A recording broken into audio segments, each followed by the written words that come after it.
Good evening, friends, and welcome back to our channel. Today we're going to discuss taxonomy, science of taxonomy. Now, wetin be taxonomy? Wetin be the meaning of that word, that big word? Wetin e mean, and how it take concern us as scientists? Now, taxonomy being referred to all the process wey we dey take classify, identify, or group organisms. All that process together na wetin we dey refer to as the science of taxonomy. And taxonomy dey important. Now, under taxonomy, we get wetin we dey call classification.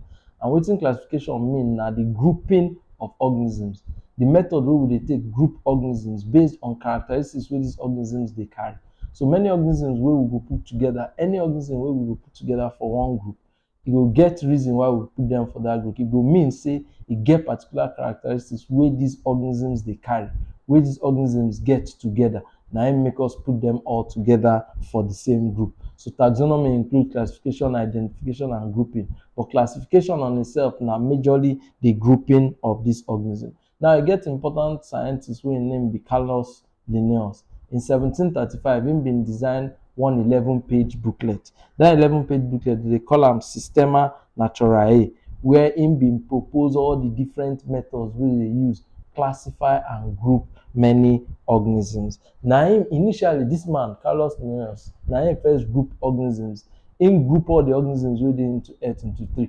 Im bin group them into plants, animals, and minerals. Later, as science dey grow, they bin jettison minerals, talk say minerals no dey among the classification for organisms. Now, this Carlos Linnaeus, na im also bin design the hierarchical system wey we dey use even until today. I don talk about this one for my older videos. If you get to anywhere, you will see say for science, they will use kingdom, phylum, class, order, family, genus, and species. I been don talk one acronym long ago where I been talk say King, Pharaoh, classes, orders from General Shegun. This one dey easy to use to remember this hierarchical method wey we dey use classify organisms. This one dey important to know as a scientist. Now, for taxonomy, e get wetin we dey call phylogenetic trees. Phylogenetic trees. And wetin phylogenetic trees be? Phylogenetic trees na wetin we dey call tree of life. We dey draw am. If you check online, you go dey see different trees like that. And wetin these trees dey for na say they dey try show the relationship wey dey between different organisms, the way wey different organisms take relate to one another. Na wetin we dey see for inside this phylogenetic tree, and e dey important to note. So e dey show, also e dey help us show evolutionary trend, the way one organism dey similar to another organism. Na wetin we dey see for phylogenetic tree. And this phylogenetic tree, before they go begin draw phylogenetic tree, e get different analysis wey they dey do for science. They do wetin they call biochemical analysis, they do genetic analysis, they do protein analysis. All these different analysis, they run them before scientists dey fit design these phylogenetic trees, and e dey important to know. Also, scientists dey wey they call Robert Whittaker, and this Robert Whittaker na him design the 5-kingdom method of classification. 5-kingdom method of classification. And in this 5-kingdom method of classification, Robert Whittaker been named the 5 kingdoms as Monera, Protista, fungi, plants, and animals. If you notice, for all these things wey I don call, I no call viruses. And the reason why we no call viruses na say viruses na entities, na particles. We dey refer to them as acellular particles because dem no be living things, dem no be living cells. So viruses no dey for this classification. Now, e dey important to note that modern taxonomy wey we dey do today as scientists, e dey based majorly on DNA and RNA composition of organisms.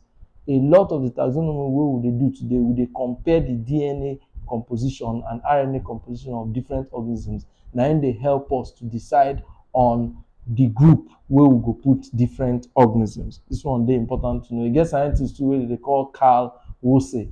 This man na American biologist, and him bin discover the presence of archaea. Na him bin discover say archaea dey, and this archaea na a particular type of organism. So him bin do that work. Also, e dey important to know say scientists dey use wetin we dey call the binomial system of classification, binomial nomenclature. And this one bin mean say every organism get 2 names.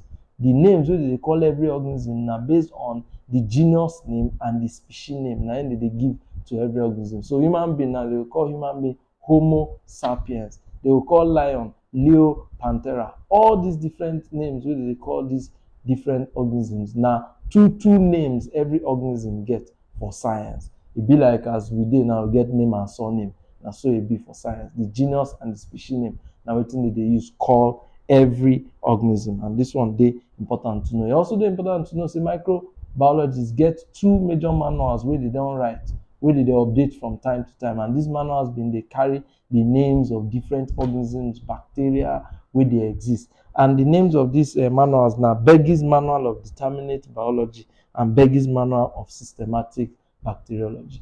Make una dey help us. We don come to the end of our lecture for today on taxonomy. Abeg, this our con ten t, make una dey like am, make una dey share am, and make we dey go further as we dey learn our science. Do have a wonderful day, and thank you for lis ten ing.